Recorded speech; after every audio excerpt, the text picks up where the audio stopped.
बिस्मिल्लाहिर्रहमानिर्रहीम। अल्लाहुम्मा सल्ली अला मुहम्मद व अला आलि मुहम्मद। अस्सलाम वालेकुम व्यूअर्स। अल्हम्दुलिल्लाह आज हम अपनी एपिसोड नंबर 16 रिकॉर्ड करने जा रहे हैं। तो आइए आज आपका क्वेश्चन लिखते हैं। जी बिस्मिल्लाह करें। बिस्मिल्लाहिर्रहमानिर्रहीम। Case number 30।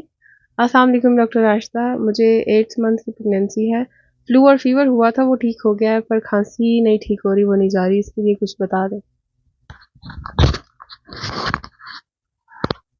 ओके व्यूअर्स, अगर आपको अभी खांसी है तो खांसी के लिए सबसे बेहतर है कि ये जब फ्लू होता है उसके बाद थोड़ी सी ज़ाहिर है रिस्पायरेटरी ट्रैक में सिक्रीशंस रह जाती हैं, वो इरिटेट करती हैं।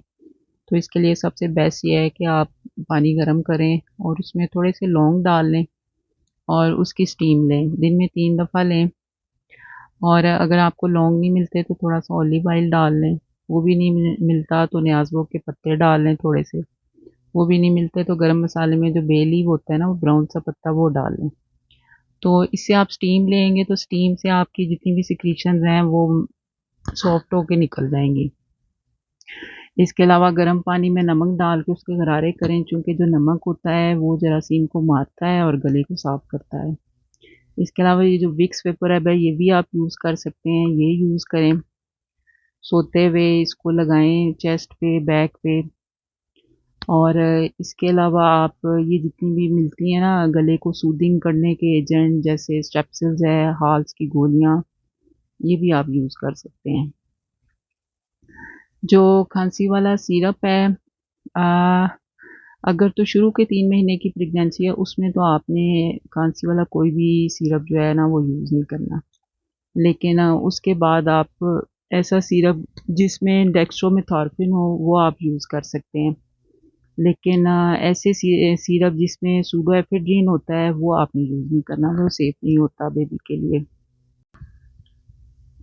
लेकिन अगर ये सारा कुछ करने के बावजूद आपको लग रहा है कि आपकी जो कफ है वो ठीक होने के बजाय बढ़ती जा रही है और ग्रीन या येलो कलर का आपको स्पुटम आ रहा है, बलगम जिसे कहते हैं, बलगम आ रही है, तो इसका मतलब है कि ये आपकी कंडीशन जो है ना वो वर्स हो रही है। तो तब आपने ज़रूर चेस्ट स्पेशलिस्ट को दिखाना है।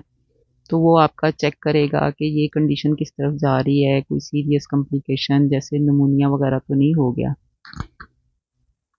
तो अगर ये आपकी कफ ठीक नहीं होती इन सारी चीज़ों से, इस सिरप से और ये सारी रेमेडीज़ करने से, तो फिर आपने चेस्ट स्पेशलिस्ट को लाजमी दिखाना, फिर ये नॉर्मल केस नहीं रहती। आई होप कि ये इन्फॉर्मेशन आपके काम आएंगी और आप दूसरों तक भी पहुंचाएंगे। तो इंशाल्लाह एक और इन्फॉर्मेटिव वीडियो के साथ आपकी खिदमत में हाजिर होंगे। तब तक सलामुन अलैकुम।